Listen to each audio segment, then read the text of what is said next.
So, meine Damen und Herren, I'm sorry, ladies and gentlemen, I need to rephrase this. Thank you very much for coming. And we have a really very interesting panel tonight. As you know, it's conflicts in the post-Soviet space revisited. I think we always hear a lot about Ukraine lately, but we don't hear about other conflicts that actually are still existing and have existed in the past. So I'm very happy that we have three very high-ranking experts in this matter to talk to us, and they will make an address to start, and then we very much encourage you to ask questions as well. And when you think about the conflicts in the post-Soviet space, and I was also reminded, and we forget this very often, before, of course, the Soviet Union broke apart in 1991, they just had ended the Afghan conflict, which lasted for 10 years, and I think that was also a very traumatic time at the time to come out of it. And then we had, of course, still conflicts that were going on, and I was dealing with that myself when I was in the United Nations, in Abkhazia, for example, and also in Nagorno-Karabakh, and I'm sure that we're going to be hearing about this also tonight, and then in Georgia in general. Now, the experts that we have tonight, and the first one to speak is Alexander Iskandaryan. He is the director of the Caucasus Institute in Yerevan. He's a political scientist, and his areas of study are ethno-political conflicts, also post-communist transformation and nation building in the former USSR in general, and also, of course, the Caucasus in particular. And he lives in Yerevan, as I mentioned, and he will be the first one to speak. And he will be followed by Sergey Markedonov. He is the leading researcher at the Center for Euro-Atlantic Security at the Moscow Institute for International Affairs. And he worked in the journalism and as a press officer for the governor. And he has published quite a bit on the social and political history of the Caucasus for various leading newspapers, and he will share that with us. And then I have Alexander Dubowy. He's the scientific coordinator of the Research Center for Eurasian Studies at the University of Vienna, and he has another title, and that's the scientific director of the Institute for Security Policy. And he is the researcher at the cluster that is called Polymology and the Legal Ethics at the University of Vienna. And again, he is also a frequent contributor here at the IIP, so it gives me great pleasure to welcome all of you. And I now give the floor to Alexander Iskandaryan. Thank you very much. We don't have a lot of time, and yes, it's for you. Oh, thank you. I will try to give short couple of sentences about the logic of ethnic or ethno-political conflicts in former Soviet Union. Now we have four so-called non-recognized or non-recognized and partly recognized states, which is Transnistria, Abkhazia, South Ossetia, and Nagorno-Karabakh. Abkhazia and South Ossetia regions, which were break from Georgia, breakthrough, they are recognized by Russia and a couple of other exotic countries, I would say. And Nagorno-Karabakh Republic and Transnistria Republic are not recognized by any state. Usually when people talk about ethno-political conflicts in former Soviet Union, they are talking about how to resolve it, what scenario to produce, what paper to prepare, how to try to change situation there in this republic and around to resolve conflicts. I would say that this is not so easy, because these conflicts are not something isolated from political reality of the surrounding areas. conflicts in ethno-political conflicts in former Soviet Union, they are part of the process of collapsing empire, of self-determination of nations, of new political identities, which produced in late Soviet Union and early independence time. When you have Soviet Union, which was, you said, collapsed from, let's say, late 80s until the moment, I would say, the process is going on, the process of collapsing of this body, you would have conflicts. Because if you have Armenian project and Azerbaijani project, if you have Georgian project and Abkhazian project, Ossetian project and Ingush project, Moldovan project and Russian project, you will have problems. You will have contradictions. You will have regions populated by people who don't want to live in state which they propose them to live. What is Nagorno-Karabakh? Nagorno-Karabakh is a region which was populated by 74.7, about 75% of population were ethnically Armenians. And it was part, autonomous republic, in Azerbaijan. In Soviet times, it didn't matter. It was one state, really. The name was Azerbaijani Soviet Socialist Republic and Armenian Soviet Socialist Republic, but really we Soviet people that time, I was grown up there in Soviet Union and lived there for the first 30 years of my life. Passport was the same, everything was the same, currency was the same, you didn't have real border, it was just on the map. You could move from Azerbaijan to Armenia, nothing was there. It was territory without real borders. But when Soviet Union began to collapse, people in Nagorno-Karabakh who were Armenian ethnically and background of all states in former Soviet Union, maybe with exception of Russia itself, was ethnic.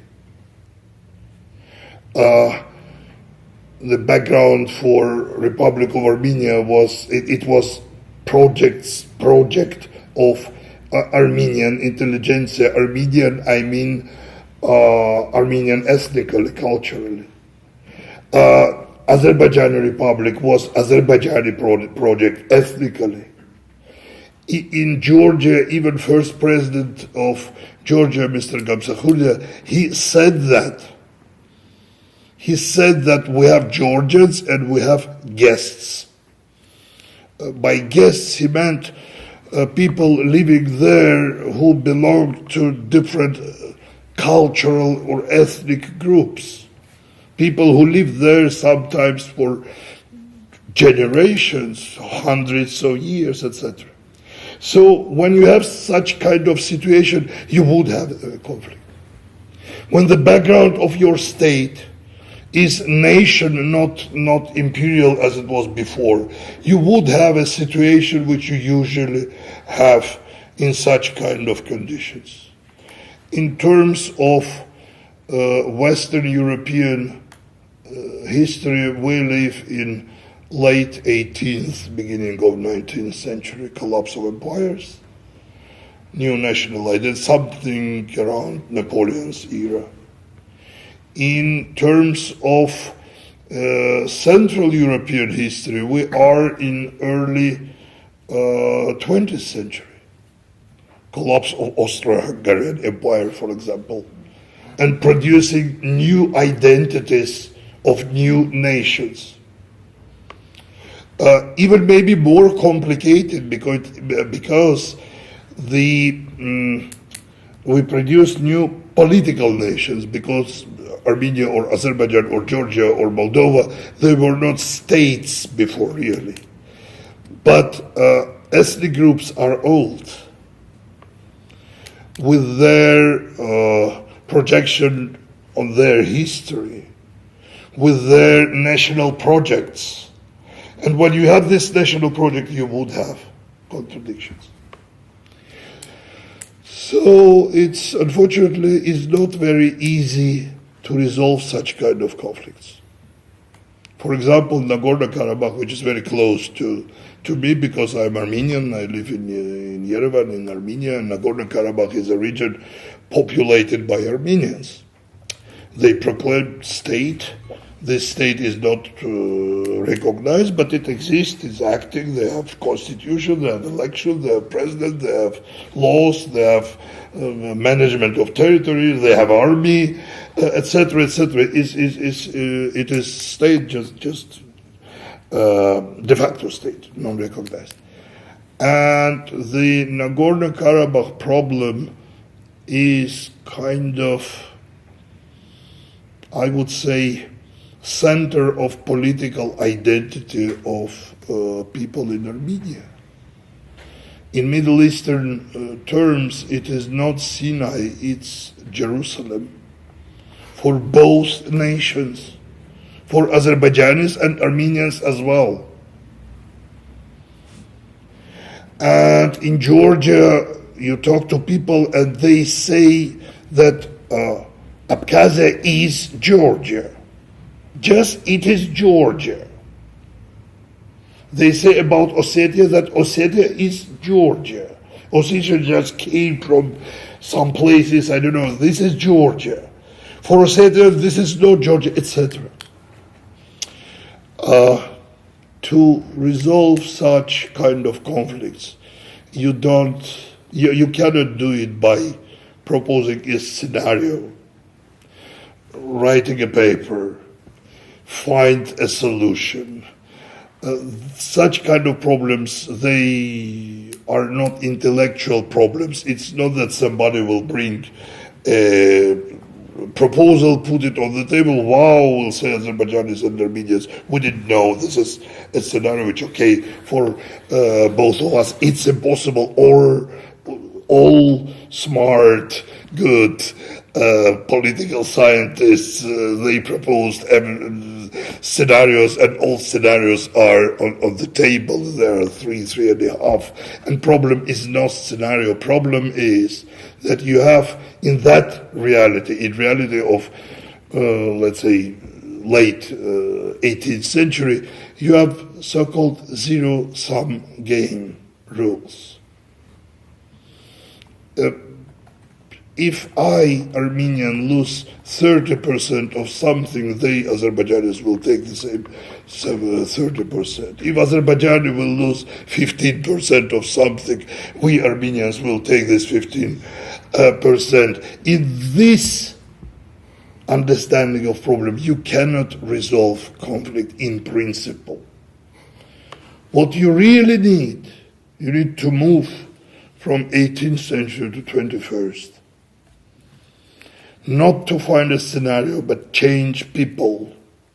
Rationalize discourses on conflict. Even not 99, 100% of discourses on conflict, for example, in my country or in Azerbaijan or in Georgia, are emotional, not rational. Pluralize discourses on conflict. To do possible different types of thinking about conflicts. That's what we need. For that, you need to change people. You cannot just find a solution. It's not so easy. You need to develop societies. You need to change Azerbaijanis, Armenians, Georgians, Karabakhians, Abkhazians, Ossetians, etc. It's about media, it's about education, it's about rationalization of discourses, it's about research, etc., etc. If that would be possible, you would have an opportunity to resolve that. I was in Strasbourg many, many times. And you can there, by cigarette in France and lighter in Germany without knowing where is France, where is Germany, because currencies is the same and language. You speak English, I don't speak German or French. So it's not a problem. Now, try to imagine that you would explain about European Union, common currency, such kind of things for people in Strasbourgians of 18th century. That's the case. That's a need for our countries, our peoples to develop it, to move from one reality to other reality. At that time, maybe we would find a solution for our conflicts even cannot imagine now in 18th century. Thank you very much. Thank you very much. I think that was very interesting. And I want to underline one issue, and I think that's very important of what you said. And that is basically, of course, everything was directed from Moscow. It didn't really matter where you were, but you had minorities and you had ethnic Russians and ethnic others basically distributed all over the Soviet Union. But when in the post-Soviet transition, there were so many challenges in terms of not only the national boundaries, but also the political, the economic issues that all had to be dealt with. And I think that creates its own tensions within the populations. And the restructuring, the redoing of national boundaries was also something that was very important because, as you said, they hadn't really existed before, even though they were by name, they were in such a way. And this has created its own tensions, and as we have seen also, is with regard to the ethnic minorities that existed that have led to a lot of these conflicts, whether it was in Abkhazia, whether it was in Nagorno-Karabakh. You made that example with 75% of the population being Armenian. So that was very interesting. Now, we now turn over to Sergey Markedonov, and you will tell us from your point of view where we are in the post-Soviet space. Okay, thank you for the floor. First of all, let me express my sincere gratitude for the organizers. Thank you for this invitation. I am going also to thank my good friend and colleague Alexander Iskandaryan, who portrayed the framework in what ethnopolitical conflicts in the post-Soviet space exist and develop. I plan to split my presentation into two parts. First, I will touch the conflicts in general, paying attention to similarities and differences, because I agree completely with our honorable chair, who said that all of us have been impressed for at least last 4 years by the Ukrainian crisis. And many conflicts, for example, conflict of 2008 or 5 days war in South Ossetia and Abkhazia, is considered to be the prerequisite or the first stage to the Ukrainian crisis. It's not quite true, by the way. It's at least oversimplification, because every conflict has its own logics, history, background, and particularities. And then I will pay attention to the position of Russia, because Russia is engaged in all ethnopolitical conflicts, be it Abkhazia, Nagorno-Karabakh, or Donbass. And it's also necessary to understand the logics of the Russian behavior, evolution of the Russian approach to all of those conflicts adequately, not through the prism of the current confrontation between Russia and the West. I am going to be critical to some conventional wisdoms so popular now in discussion of the ethnopolitical conflicts in the post-Soviet space. Usually, speaking about those conflicts, they are depicted like family of conflicts, but they are not something single and united, because they are seriously different in terms of intensity, for example. All of those conflicts are usually characterized like frozen. I am against this term, because let's see on Donbass, is it possible to portray this conflict like frozen? because hostilities are ongoing, people are killed every day. It's impossible to characterize this conflict like frozen. Let's see on Nagorno-Karabakh. We can say that intensity of this conflict, of incidents along the contact line and Armenian-Azerbaijani border outside of Nagorno-Karabakh decreased last year, but nevertheless, a lot of incidents take place every day. And it's impossible to say about the situation like frozen conflict with no dynamics, both positive and negative. Negative dynamics dominate absolutely in Donbass and Nagorno-Karabakh. But in the case of Abkhazia, the application of term frozen is more adequate because no armed confrontation now. Russia recognized independence of Abkhazia and South Ossetia, provoking the formation of new status quo. But this status quo is not satisfactory for Georgia, for allies of Georgia, for NATO, for example. Russia is happy, and Abkhazia and South Ossetia enjoy this new status quo, but not Georgia. This is why no armed confrontation, no intensity, but nevertheless, there are divergences on the results of the new status quo shaped in 2008, 11 years ago. As for Transnistria, it looks like more or less frozen because armed confrontation took place only for a short time in 1992, but then there is this discussion with the engagement of European Union, United States, even Ukraine and Russia. The two countries are guarantors of this peaceful resolution, Ukraine and Russia, even in spite of events of 2014. Those conflicts are different in terms of the role of ethnicity, because in the Nagorno-Karabakh conflict, the ethnicity principle is crucial. The same is for Abkhazia, South Ossetia, but not in Transnistria, not in Donbass. Because in the case of Transnistria, we cannot speak about conflict between Moldovans and Russians, because Moldovans are splitted. There are Moldovans for Chisinau, Moldovans for Tiraspol. There are Russians who are citizens of Moldova living in Chisinau, and Russians in Tiraspol, Ukrainians in Tiraspol and Chisinau. The same is with Donbass.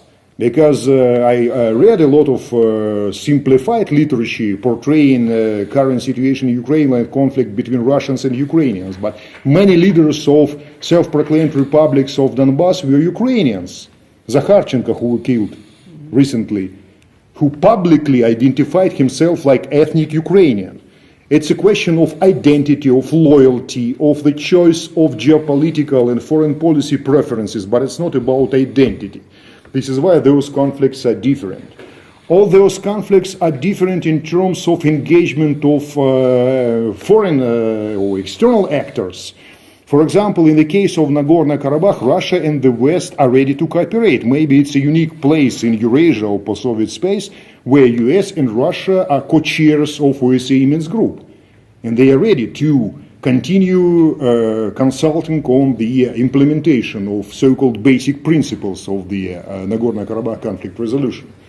Not the same, but similar scheme could be applied to Transnistria 5+2 format, where the two conflicting sides, de facto state Transnistria and Chisinau, as well as Russia, Ukraine, OSCE, EU, and US, are engaged in the dialogue. But in the case of Abkhazia and South Ossetia, no dialogue, because Georgia desires to be part of NATO. Territorial integrity of Georgia is supported by US and EU, and the Georgian NATO desires are supported by US, not Germany, not representative of so-called old Europe, but nevertheless, they are in favor of chance for Georgia to be part of NATO. For Russia, it's not acceptable, unacceptable, totally. As for Ukraine, paradoxical situation, because on the one side, following the Minsk Accords and formal judicial schemes, Russia is not recognized as an aggressor formally. If you would carefully read Minsk Accords, no words on Russia like violator of international law, aggressor, and so on. Russia is recognized officially, as well as France, Germany, like mediators. But unofficially, in terms of realpolitik, situation is different. And Russia is blamed and accused for its exclusively responsibility for the problems of Crimea and Donbass. This is why we can conclude that all those conflicts could be united because all of them became result of the USSR collapse and problems of identities. Because in the West, one discourse became dominant. The USSR collapse was considered to be wishful and inevitable, and a lot of problems concerning legal aspects of the collapse were missed and ignored totally. By the way, USSR was one of co-founders of UN, Helsinki Final Act recognizing territorial integrity of all countries, including USSR, by the way. But no criticism of Georgian, Azerbaijani, Armenian, Lithuanian separatism. It's also necessary to understand. And Belovezhye Accords of December 1991 violated the Soviet legislation on secession, because in April 1990 there was a special law formulating rights and opportunities for the secession from the USSR. It was ignored in the process of the USSR so-called civilized divorce. I absolutely disagree with persons who said and say now about peaceful character of the USSR collapse. 7,000 Armenians and 11,000 Azeris could disagree with it, but they are dead now.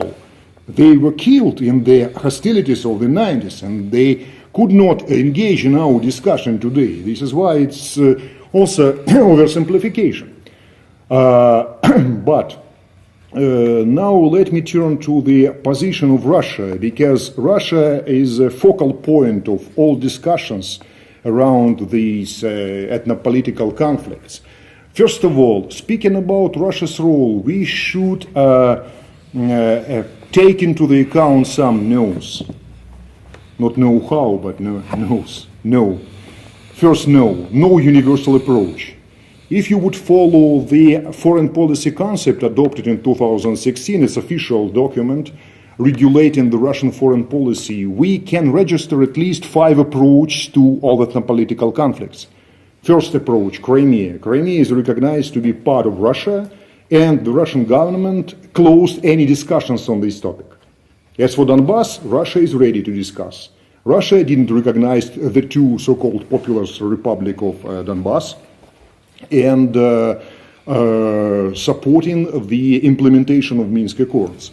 Abkhazia, South Ossetia, recognition of their statehood, but not annexation or reunification. It depends on the angle of your observation, by the way, yeah, politically. But okay, change of jurisdiction, neutral term. But they didn't become parts of Russia in spite of desires of South Ossetians to be part of Russia. They even tried to organize referendum. They provided referenda 2 times in 1992-2006, and after Crimean case in 2014, they raised this question again. The motto was, we were not worse than Crimeans. This is why, please, give us a chance. No, said Russia. Transnistria. Transnistria is not recognized as a state like Abkhazia and South Ossetia, because in Abkhazia, Russia opened its embassy as well as in South Ossetia and vice versa. Transnistria is recognized only as a part of the conflict, but Moldova itself recognizes Tiraspol, Transnistria as a part of the conflict. Of course, Ukraine, of course, EU, OSCE, and so on, not as an independent state, but as a part of the conflict. And Nagorno-Karabakh. The Nagorno-Karabakh Republic is never mentioned by official documents of Russia. Russia recognizes this conflict like a problem between Baku and Yerevan, not taking into the account particular position of the Nagorno-Karabakh Republic. By the way, there is a particular position. Now I have no enough time to discuss the details, but there were some differences which should be taken into the account. This is why finally we have 5 different approaches. This is why no universal approach. The second no primordial approach. Because many people tend to characterize Russia like a power having eternal position. This is why we read every day a lot of conclusions like Russia always supported separatism. Russia always is interested to split the countries, but it's not quite true. I wish to remind you that in 1996 Russia, together with Georgia, introduced sanctions against Abkhazia. All males between 18 and 60 were prohibited to cross the Russian border. And Russia made a lot to push Abkhazia to Georgia. Russia, facing Chechnya and in lesser extent Tatarstan, was in favor of territorial integrity, at least till the beginning of 2000s. Russian position in Kosovo, is it supporting of separatism? Of course not. Maybe Russia is more consistent in terms of Serbian separatism than properly Serbia. This is why Russian position is not primordial. It changed, it depended on many aspects. When Vladimir Putin was asked on interview by ZDF in 2008, he was asked about Crimea as a potential disputed area. And his response was, no. Crimea, no, it's integral part of Ukraine, problematic area, and so on, so on. And Putin didn't do something in the Crimean direction similar to South Ossetia and Abkhazia in 2008. In 2014, he did. Now I am not talking what thing was bad and good. Now I am trying to describe the logics. This is why no primordial approach. It's necessary to understand the logics of Russia. You can agree with these logics. You can disagree completely, but it's necessary to understand it. Because the evolution of the Russian behavior depended on three sets of factors. First one, domestic security, problems with territorial integrity inside Russia. Second set of the problems concern bilateral relations between Russia and some post-Soviet countries, Russia, Georgia, Russia, Azerbaijan, Russia, Moldova, Russia, Ukraine. And third set, last not the least, concerns the wider geopolitical foreign policy context. Russia, NATO, Russia, US, Russia, EU. Those factors influenced and influence also on the development of the Russian approach. And third, no, last but also not the least, no Putin's policy.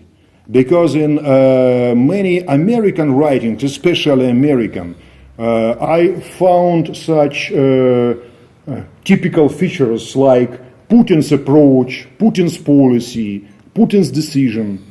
Once I interrupted my American honorable colleague and said, let's discuss Obama's approach, Trump's approach. No, you prefer to speak about US national interests, US approach, US decision. The same could be applied to Russia, because many traces of the Russian extreme attention to the post-Soviet conflicts were demonstrated into the Yeltsin time. I read a lot of literature characterizing the Russian engagement in the 2008 event like unique case, first time of the Russian engagement after the USSR breakup. It's not true. Russians engaged in the civil war in Tajikistan, by the way, ensuring the national dialogue and not resolution but ceasefire in 1997. Russians engaged in the civil war in Georgia, differentiate this war from Abkhazia and South Ossetia, ensuring territorial integrity of core Georgia or nuclear Georgia. This term was conceived by Angela Merkel, not Vladimir Putin, in 2008, by the way. And so on and so on. Russia demonstrated its interest to the post-Soviet problems prior Putin came to power. It's necessary to understand, if we imagine that tomorrow Putin will fly to the moon, Russia will keep its open eyes in the post-Soviet area, because Russia borders on many countries, and problems in Abkhazia, South Ossetia have influence on the North Ossetia and Ingushetia dispute inside Russia, problems with Circassian entities. We have 4 Circassian entities in the Northern Caucasus. Circassians are ethnic relatives of Abkhaz people, and so on and so on. the problem of Crimea. 75% of the Russian Black Sea Fleet were deployed in Crimea. Putin or Rasputin could not cancel this fact, by the way, no matter who will be president of Russia. This is why I don't personalize Russian approach. It's maybe interesting exercise in terms of psychology, but in terms of political analysis, it's not so relevant, by the way. It's necessary to understand, to sharpen the Russian interests. Of course, all politicians are humans, first of all, not machines. Of course, emotions play serious role, but it's a role of added value. Not basic value, it's added value. Maybe new president of Russia would be less emotional than Vladimir Putin. Maybe he would be not so critical to the Western values and so on. But nevertheless, he will provide maybe not the same, but similar politics, because many people in the former USSR areas considered Russia and consider now like the best guarantor. I am not representative of our Ministry of Foreign Affairs. Yes, I am representative of MGIMO of Ministry of Foreign Affairs, but I'm not official. This is why for me no problem to say Abkhazia is a part of Georgia. Okay, but please make the next logical step.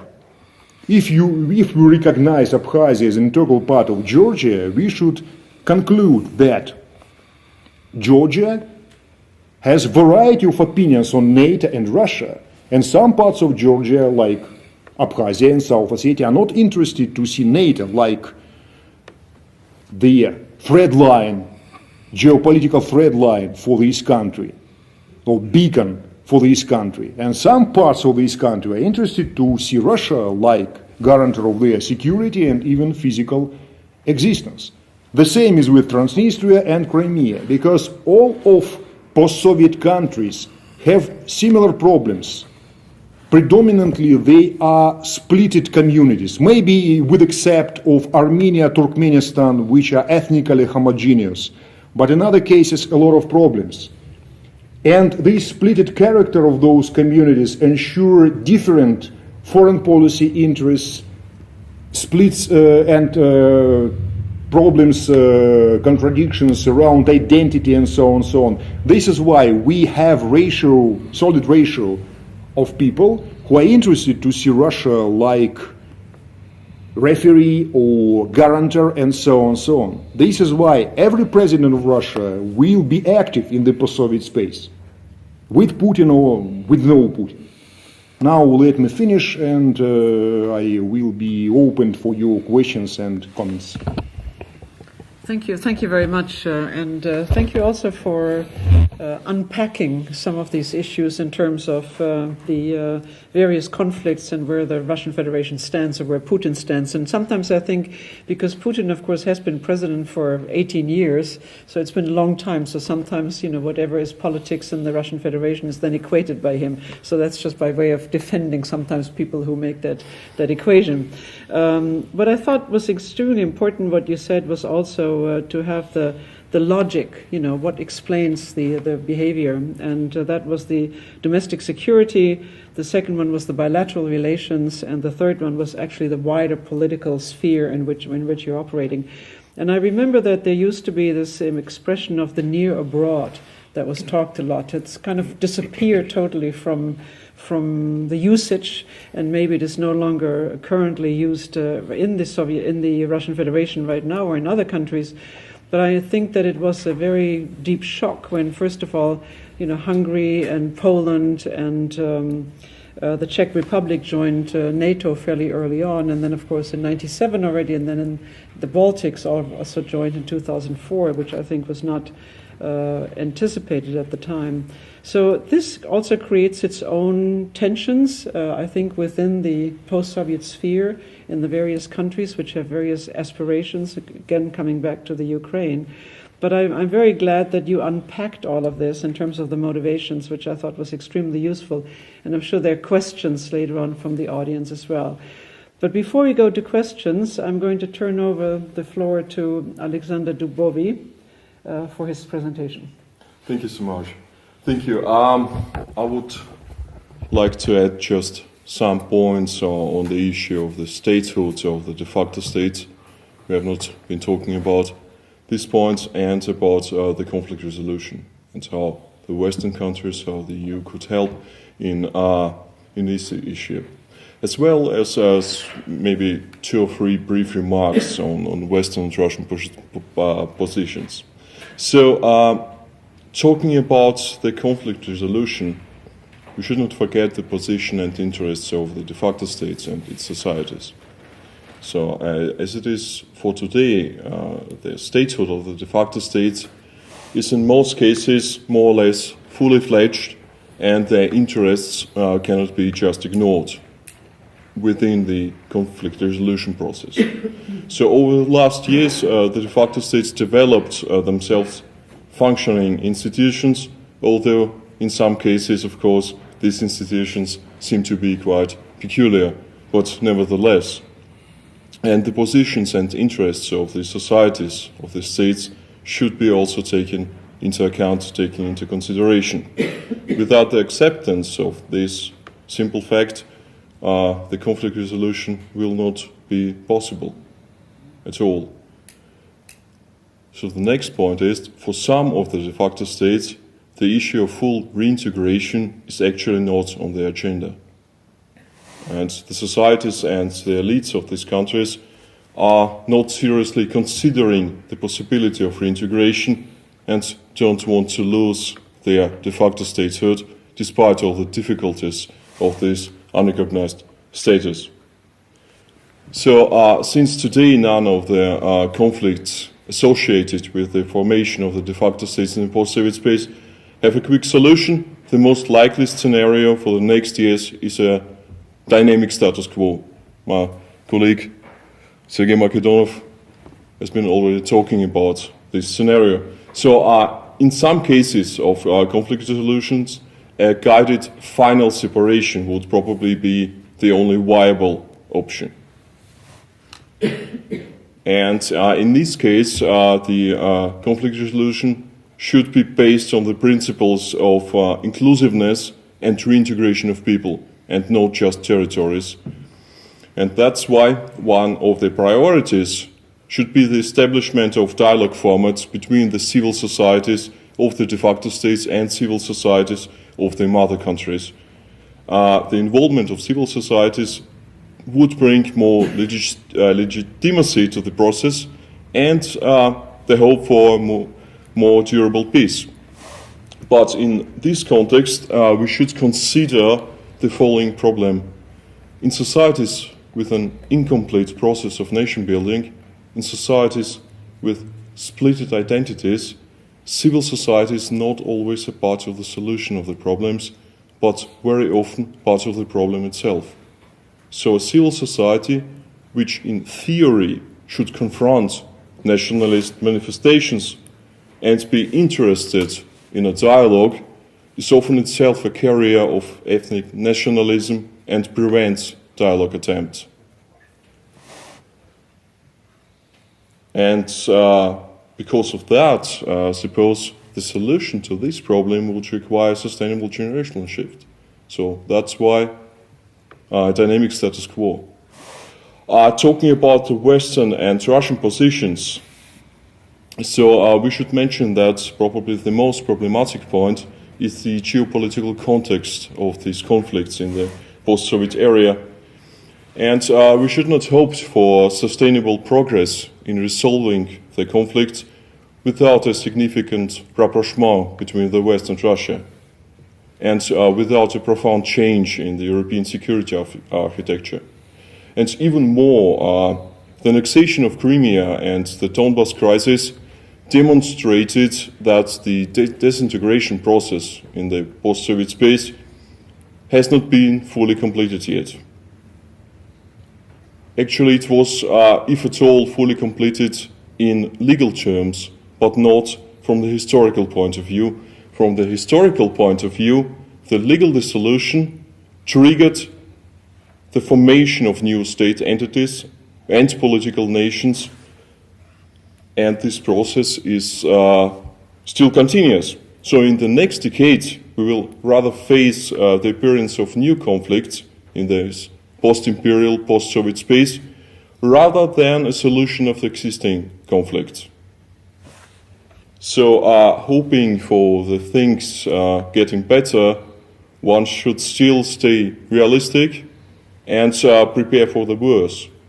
And never forget an old Radio Yerevan joke. Maybe some of you do know it. Once Radio Yerevan was asked, when will it be better? And the answer was, it has been already better. So, thank you. Maybe that's a good way to end. Maybe it's already better, so that's a hopeful outlook after we've heard some rather startling analysis from our panelists.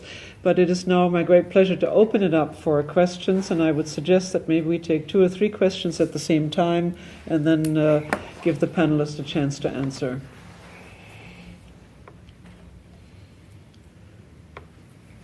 Yes, I see someone in the back. My name is Maria Kushtan from the International Institute for Peace. I would have a very short question because you talked about Russia's not comparing or identifying Russia with Putin completely. So my question would be, is it in Russian national interest to resolve the existing conflicts? Because some might argue also that Abkhazia and South Ossetia are already resolved or have been resolved in Russian perspective since they were recognized as independent republics, and more or less Russia doesn't care about how the rest of the world looks at it. But if we look at interpersonal relations between Abkhazians and Georgians, we cannot say that they're completely, they're moving freely from one country to the other. They are not completely, they basically didn't reconcile the societies. So the question would be, would Russia be willing to assist in this process? How does it do it, if so? And if not, what are the stakes for not moving towards reconciliation? Okay.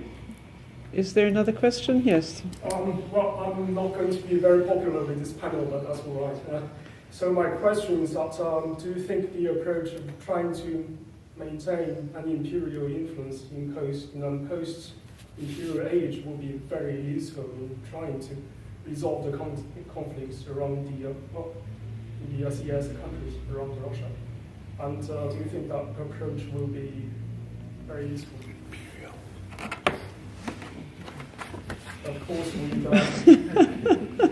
Of course, with certain countries, you're helping Armenia to maintain the status quo with Azerbaijan, and as you mentioned rightly in Tajikistan, also you're securing the Tajik border. But elsewhere, this approach of revanchism isn't very popular with the other countries.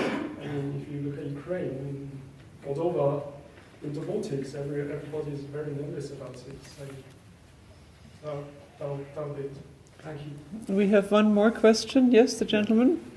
Related to the question of the lady behind me, I would say we know that Russia is the most important actor, of course, in all these conflicts. What do you think that Russia could have done better, and what would you say could be done better in the future? Thank you. Thank you. May I add one question of my own, and that is that you mentioned that there are some conflicts, or rather that are considered solved by the Russian Federation, like Crimea, it's not negotiable. But some other ones can be discussed. And so why is this not moving forward? So that was my question that I wanted to add as a moderator. But I now turn it over to you. Is anyone volunteering to go first? Yeah. Most questions. Can I pass? No, Okay. I don't. First of all, let me make some methodological clarifications. What do you mean speaking about the resolution of the conflict? Because for Azerbaijan, the resolution of the Nagorno-Karabakh conflict will mean restoration of Azerbaijani jurisdiction over Nagorno-Karabakh. for Armenia, the resolution of the conflict will mean different, in principle. There is no absolute categories, because one gentleman said about what should Russia do to make better. Better for whom? Better for whose interest?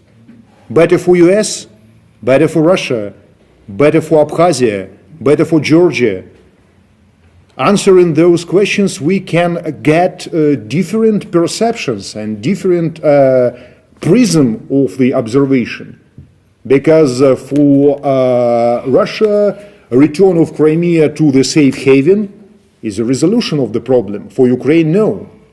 As for stubbornness of Russia to prevent something, it's not know-how of Russia, of course. Let's see on Turkey. It's a kind of conventional wisdom or popular thing in Russia to blame United States. I'm not going to do it. I would try to be original. Let's see on Turkey. Turkey is the only country recognized independence of the Turkish Republic of Cyprus.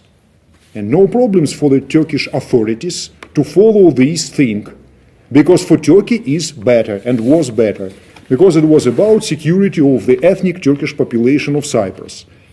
Was it violation of some norms of international law? Of course, yes. Let's see on the Holland Heights and the position of Israel. The majority of this world criticized Israel for a lot of times and for a long period. And what? This is why it's not know-how of Russia. We have different interests, contradictions between them. Of course, we should speak about the rules of the game. We should speak about the norms and criteria. But for me, it's kind of a funny story to listen that Russia was exclusively responsible for the violation of international law after 1945. Excuse me, compare the list of countries signing Helsinki Final Act and current list of countries existing in Europe. You would have a lot of differences, by the way, more than similarities. What's about Yugoslavia, what's about GDR, what's about Czechoslovakia, and so on. But the Helsinki Final Act proclaimed the territorial integrity as the most important principles. What's about the appearing of Croatia, Slovenia, Kosovo, by the way, and their recognition? The problem of the Balkans for Russia is not about revenge or something similar. It's about symbolic destruction of the rules of the games and criteria. Because in the case of Croatia, Slovenia, the West preferred self-determination. In the case of Bosnia, 2 years after, the principles of territorial integrity. Then, some years after, principles of self-determination in Kosovo. In 2 years after, territorial integrity for Macedonia. No criteria. It's necessary to work over criteria of recognition, of maybe transition period for the de facto states, and so on and so on. It's a problem of discussion. But instead of it, we blame each other for the exclusive responsibility for violations of international law. It's better to find the other ground to discuss it. As for a Russian position in status quo in Armenia and Azerbaijan, I heard this idea a lot of times. It's one of my beloved questions, together with passportization of people in Abkhazia and so on and so on. It's necessary to collect the list of beloved questions. I can agree with you that Russia is responsible for this negative status quo, but only after recognition of one vivid and clear fact for me. Do you know the desires of Armenians and Azeris to resolve this conflict based on the compromise? I know. I don't know, sorry. This is why it's not the problem of exclusively Russian role. Russia is not going to be Armenia or Azerbaijan. There is no Politburo in Moscow. The USSR was collapsed. No central committee of the Communist Party in Moscow. If Azerbaijan and Armenia wanted to be independent, please, be adult. Behave in a respective way and resolve this conflict. Russia can help you, can prevent you from some steps, but do something. Nothing was done after the USSR breakup. And one more point, be careful with terms, imperial and so on, so on. First of all, it's necessary to differentiate Russian Empire, Soviet Union and Russian Federation. 3 different projects. because the Soviet Union was a revolutionary project, canceling, decline the legacy of empire. And leaders of the USSR didn't identify themselves like imperial guards and so on and so on. There was a different vocabulary, different identification, different description, different perception, and so on and so on. They prefer to speak about liberation of enslaved nations, supporting some movements in Africa, Asia, and so on. Russian Federation is conservative power. It's not revolutionary one. Russia is not going to support people like Che Guevara or Fidel Castro everywhere. Russia is not going to be a revolutionary power. It's stabilizer. The word revolution is not so popular, by the way. I saw here the picture of Vladimir Putin, portrait of Vladimir Putin with Stalin behind him. Have you heard something of Putin's attitude to Stalin? Please. Those sources are absolutely opened. Putin blamed Lenin, founding father of the USSR, in its destruction finally, because the Bolsheviks offered ideas of ethnicity as the main principle of the nation state building. And Putin said it. Putin was so critical to Stalin. It's oversimplification to consider Putin like the Soviet-type leader. The current ideology of Russia is a mixture of different sets. It's impossible to identify completely the USSR with current Russia. It's necessary to be careful understanding nuances of the Russian foreign policy and so on and so on. Because otherwise, we will have pamphlet, leaflets, not a real picture. Thank you for your spirited answer. Would you Yes. like to add? I do a bit about imperial or imperialistic, how to call it, way. They did it. In early 20th century, they came and said us, here are borders. If you don't agree, we will kill you. Just that's it. You cannot decide, is Karabakh part of Armenia or part of Azerbaijan, is Abkhazia, Georgia or Russia or whatever. Here is a case, that's it. After 70 years, in 80s, when they allowed people to talk, they call it glasnost. It's not freedom of speech, it's very hard to translate. So you can talk somehow. Openness, such people became to talk, about what they want to say, and what they want to say was not like what Gorbachev wants to listen. They said, we are Abkhazians, we are Armenians, we want to decide what state we are going to live in. So it doesn't work. Because after even 70 years, when you give freedom to people, people became to say what they want.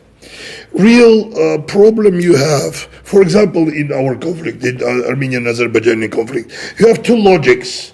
One of this is a logic on territorial logic, mainly Azerbaijani logic. They say, give us back our belonging. It was our territory, give it to us. We don't need you. We don't need Armenians. If you are even ethnical Armenians, not citizens of Armenia or Nagorno-Karabakh, if you are Armenian ethnically from Russia, I don't know, Georgia, United States, citizen of Austria, citizen of France, citizen of whatever state, but you have Yan in the end of your surname, you cannot come to Azerbaijan. Officially, they don't allow.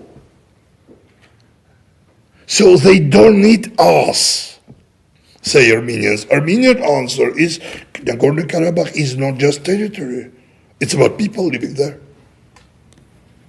They should participate in the process of this conflict resolution.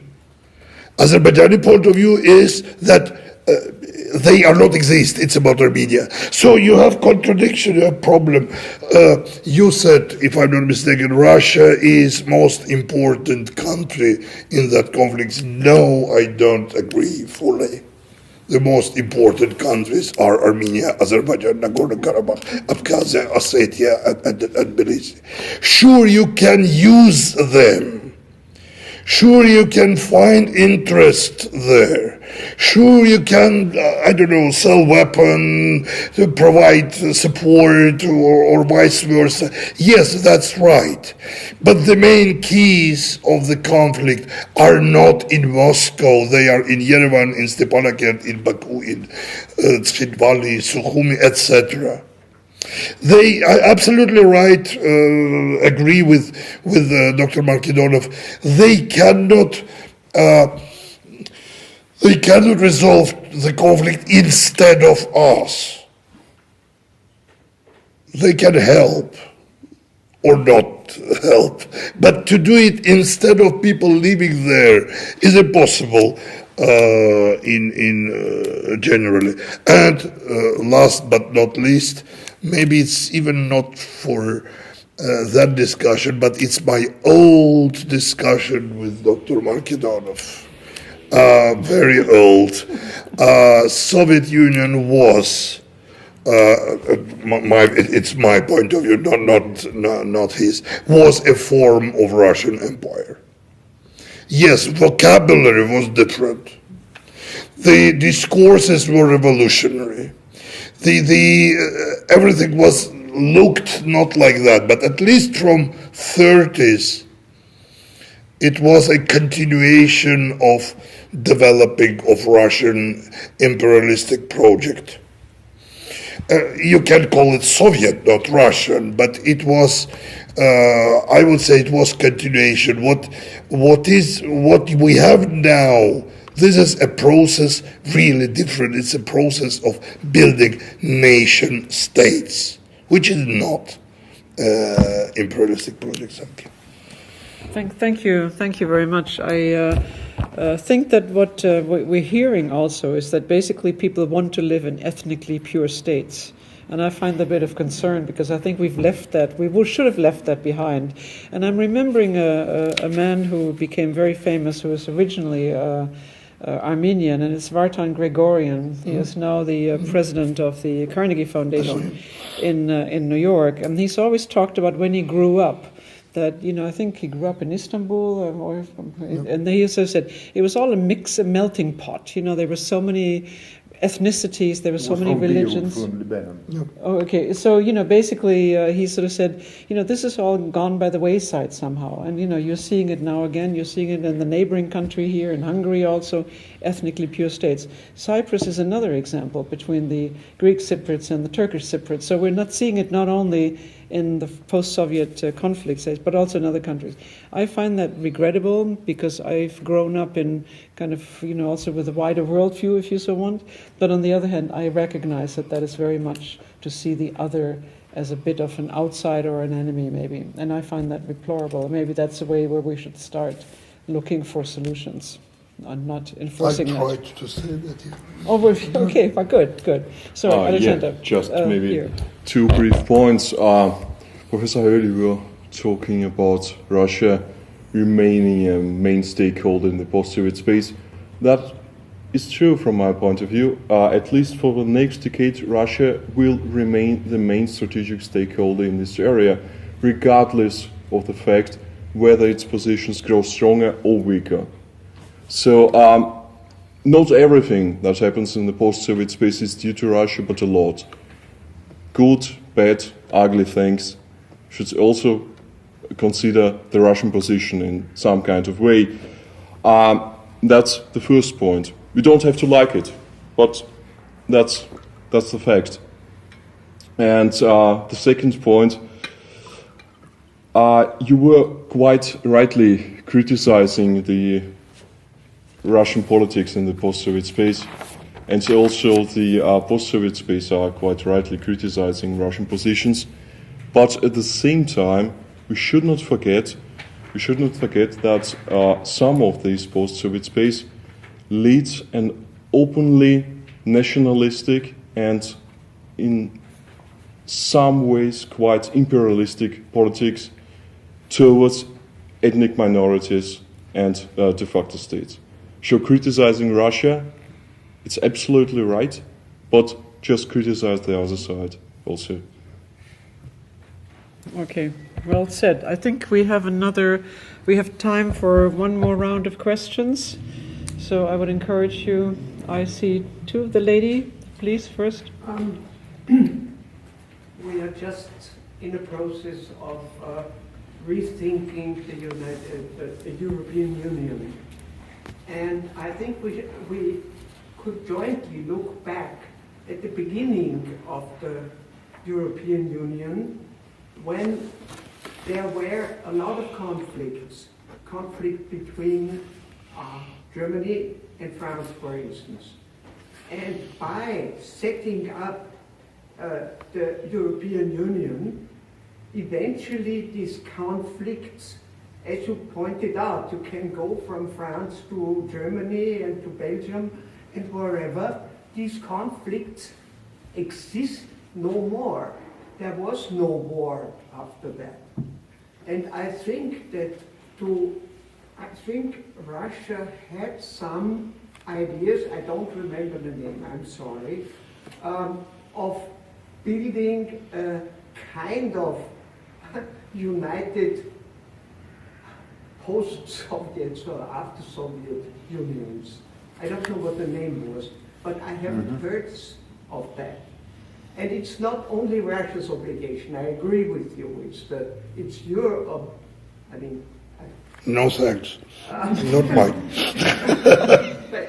but wouldn't being in one entity as a national state, if you will, this conflict with Karabakh be resolved?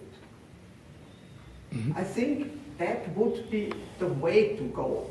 Now you can't copy anything, because I don't believe in ethnic cleansing, not at all, because which I think is a terrible procedure. And you have mentioned in the very beginning that you think that you have to change people. This is a very difficult task, and it's not a fast way. You can't change people. That takes generations. That's right. And you want the conflict prevail during the period? I mean, sorry, maybe I'm simplistic, but I just wanted to point that out. Okay, thank you. Now we go to your neighbor, please. Christoph Böhmer, National Defense Academy. Basically, two questions, a short and maybe easy one for Mr. Iskandaryan. What's your take on the recent approaches by your new Prime Minister, Nicole Pashinyan, regarding new contacts on civil society level, and also this approach by his wife to have an exchange between Azerbaijani and Armenian civil societies? Are they fruitful for conflict and resolution? And the second one is a more global one, and maybe it tackles as well Mr. Markedonov as well as Mr. Dubowy. Talking about geopolitics in South Caucasus, we haven't talked about China. So what's Russia's national interest regarding Chinese involvement in the South Caucasus? Where do you see the red lines maybe for Russia? So we know NATO expansion to South Caucasus is the red line from the west, but where's the red line from Moscow towards Russian, Chinese involvement in the area? Okay, those very meaty questions. And I'm willing to take another one. Yes, please. Could you identify yourself as well? We've heard a lot about the role of the local entities, states, populations in the conflicts, Russia's role, but we have not heard so much of another very important outside actor, which is the US. And I have like a hypothetical question. What would some of these conflicts look like if the US was not an important part to the conflict directly or indirectly? And maybe some of these conflicts would be more easily resolved. Okay, so that would be under the current Trump administration, you're thinking? Because it makes a difference, I'm sorry, it does, yeah. Is there any more question before we close this one? Yes, Stephen? Maybe not only a question, but I think I really want to highlight when we talk about all these conflicts, also about the people living in these countries. And I think it is crucial also when we talk about Ukraine. It's of course because it was the most recent one and because it was like militarily, I mean, we already mentioned that it's different, Crimea from the Donbass. Like, my question would be first, like, why actually go into the Donbass? Like, because I think we can agree upon this, that without Russia, the Donbass situation would not have happened. And why do I say it? It's not only because there have been people who are actually more orientated towards Russia, but we talk about 3-4 million people living there.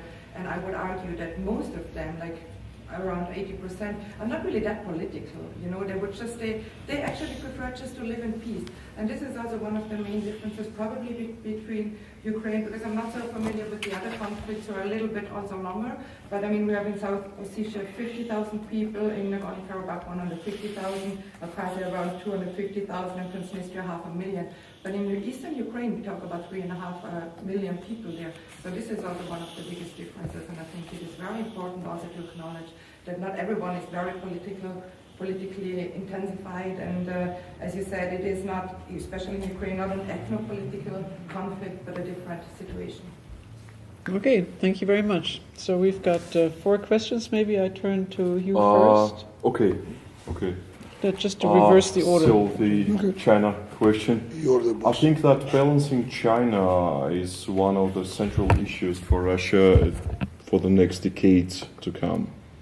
So after this Far Eastern or Asian pivot of Russia, it is one of the primarily tasks for the Russian foreign policy. And of course, it's also a question of balancing China also in South Caucasus. But I don't think that the Chinese influence is that big in South Caucasus for now, at least for now, actually. From the economic point of view, of course, but from the political, I don't think so, actually. What were other questions? Yes, you were asking about the EU issue. I don't think that the dissolution of the Soviet Union is fully completed yet. From the legal point of view, yes, but not from a historical perspective. So after the dissolution is finished, maybe afterwards there will be another integration project whatsoever, but not for the next decade at least. Well, I think that you also talked about that it was like it takes a generation, and I think since the breakup of the Soviet Union, a generation has already passed. I mean, this has been 30 years, so that's already quite a considerable time. That is. I suppose it will take just 2 or 3 generations. Just wait and see. Yeah. Okay.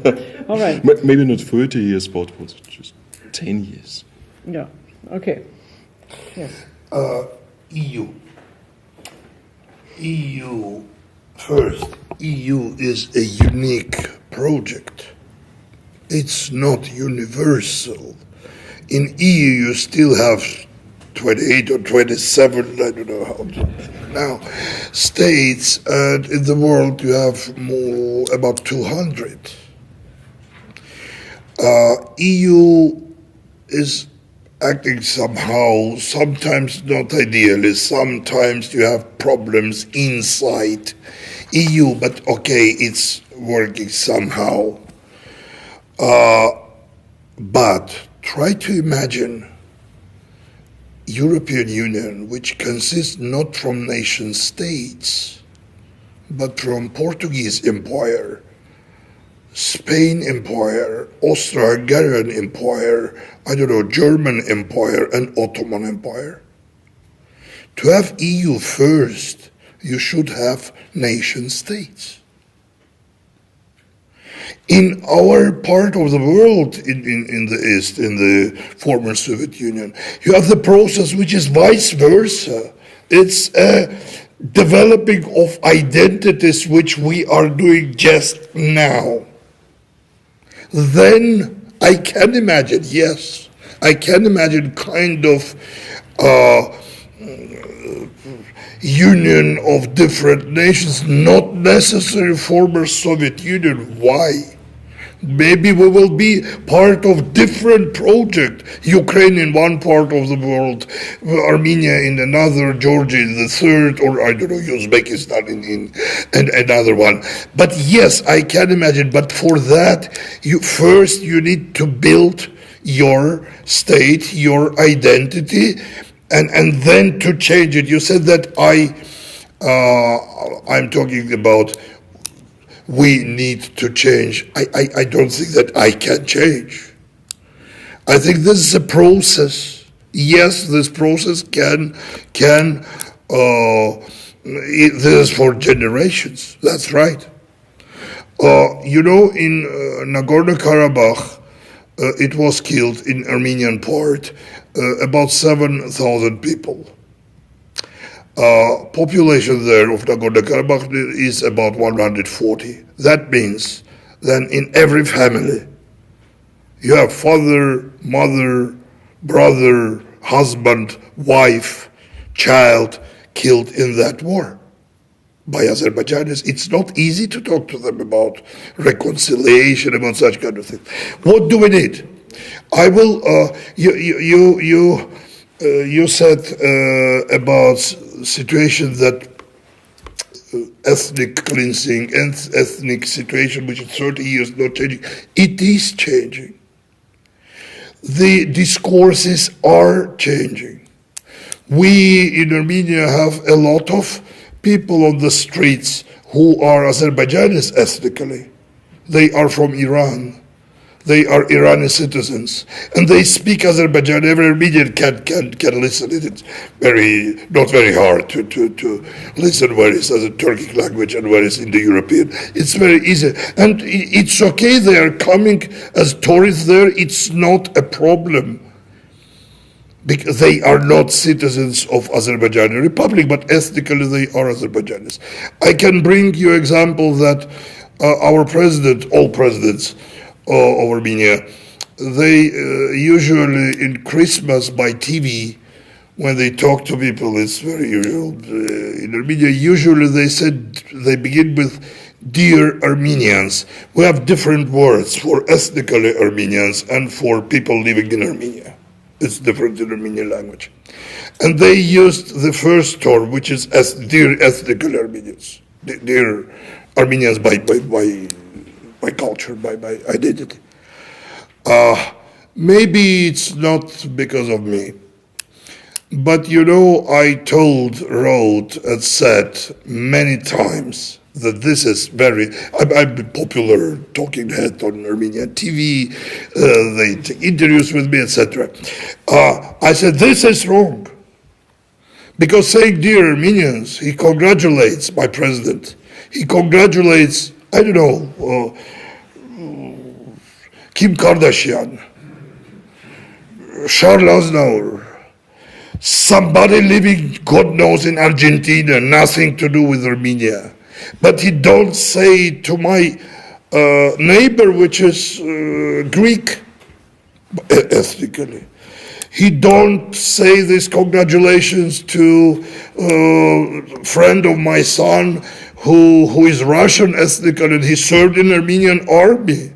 And they paid their taxes in our country, and they live in our country. They are not ethnically Armenian. I'm not sure that it's because of me, but I never listened that somebody else said that. Last several years, president of my country say, "Dear citizens of Armenia."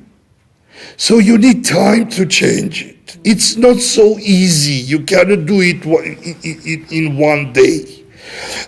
As for Alsace, Strasbourg, yes, but they have 180 years of Karabakh there.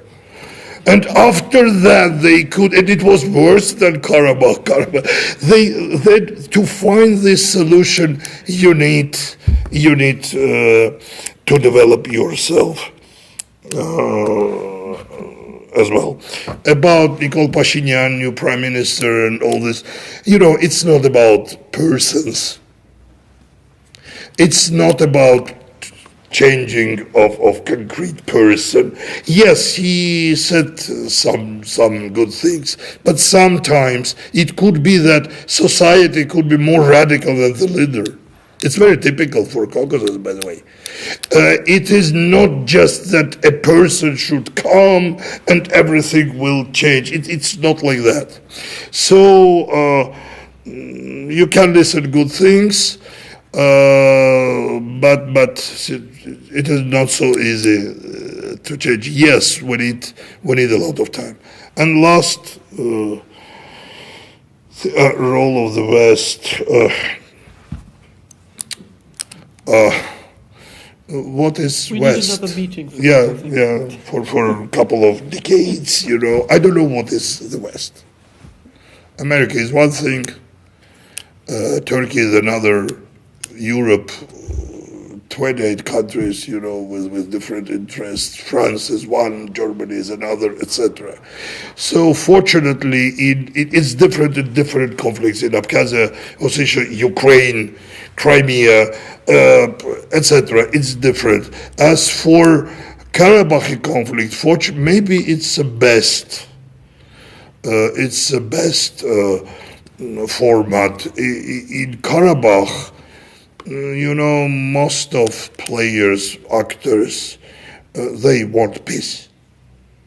They work together. America, we have Minsk Group, and we have co-chairs of Minsk Group, which are United States, France, and Russian Federation, and more or less they try at least to have status quo and try to minimize violence and try to continue this Minsk process, negotiations, etc. At least in Karabakh conflict, it's more or less better. Thank you. Okay, thank you. I give you the floor last. Yeah, a lot of questions. Many of them require monographs or series of articles at least. Let me start with China. Now it's too early to say something definite on the role of China, but one example, because it's usual for us to follow some conventional wisdoms, by the way. What country signed the free trade agreement with China first in the South Caucasus? Do you know? Georgia. Georgia, country which is labeled like consistent pro-NATO, pro-Western countries. Why? Because of very pragmatic reasons. Because of decrease of mutual trade with European Union after association agreement. This is why China. China is also a pragmatic power, but it's not a problem now, systemic problem for Russia in terms of security, because the problem of NATO, it's necessary to clarify the Russian fears on NATO in the South Caucasus, because many people say, arguing with me, why are you afraid of Georgia as a NATO member? Georgia is a country with population of 4.5 million. It's lesser than the population of Krasnodar area of Russia, and Rostov region, by the way, it's not serious. Yes, of course, but Russian fears are not about Georgia and its potential offensive to the Russian borders. It's about opportunity for Georgia to use ethnopolitical conflicts, Abkhazia, South Ossetia, problems influencing Russian domestic security, appealing to NATO. That is a problem. NATO, which could be engaged in the conflicts on one side. That is a problem. And NATO is not a human rights organization, by the way. It's a military bloc with military intelligence infrastructure. If this bloc goes towards your border, after some waves of enlargements, after using of force in the Balkans, in Europe, by the way. Now I'm not touching Iraq or Afghanistan or Libya. Europe, by the way. Of course, it could be a problem of fears and phobias, and some of them are rather motivated, not irrational. In the case of China, we should not see right now, in the context of Caucasus, military security challenges from the Chinese side. In Central Asian context, we can discuss the economic competition, different prisms Russian and China one on the SHOS, Shanghai Security Organization, and so on, so on. It's discussable, but it's the other region, by the way, and we have a lack of time. European Union and its role. Maybe I would not be so popular in this auditorium, but I suppose that the role of European Union in the resolution of the Strasbourg issue or some other problems is overestimated post factum. The problem of Strasbourg and pacification of Europe was done due to results of World War II. That's right. European Union appeared later. European Union properly didn't resolve those issues. And those issues was ensured by, how to say, not politically correct measures. Let me not deepen this discussion, by the way, because a lot of provocative things, but ethnic cleansings took place, transfers of populations, and so on, so on, in order to have European Union in its current capacity. In this context, it's not worthy to miss the role of the USSR, my former motherland, also, in this context. And the role of the USSR was supported by democracies, by Britain, by United States, and the attempts to reconsider, to revise it now, look like attempt from the current times to see on the problems of 1945 and previous times also. The problem of Donbass and Russian engagement.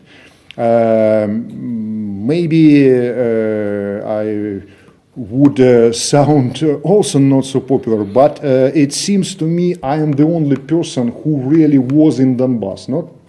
Or maybe somebody. You were?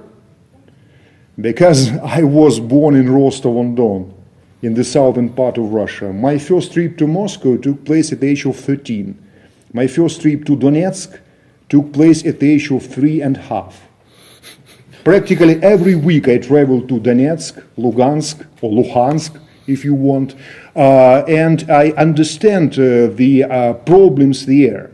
Of course, you can say people in Donbass were rather passive in comparison with Crimea. True, absolutely. But it doesn't mean people in Donbass actively recognized reality of Ukraine as a new statehood for them, many people.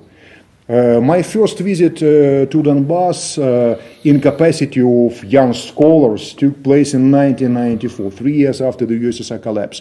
I participated in the conference devoted to the Russian-Ukrainian relationship. And I was admiring that Department of Russian History and people representing this department didn't talk with the Department of the Ukrainian History. It was kind of apartheid inside the Donetsk National University. It was fun maybe that time, but we got consequences. I cannot ignore the military interference of Russia, like Strelkov and so on, but it's only one side of the coin. The other side, let's see on current leader of Luhansk Popular Republic. Who is he? Do you know? He was a representative of Служба Державної безпеки України, Service of Security of Ukraine. He was a head of Stakhanov district body of it. He was ethnic Ukrainian, Mr. Pasechnik. He was holder of the Ukrainian passport, and he made career in the Ukrainian special services. According to the data of Anton Gerashchenko, advisor of the Ukrainian Minister of Interior, Avakov, 40,000 people representing Ministry of Interior, Ukrainian Special Services converted to Donbass republics. 40,000 people.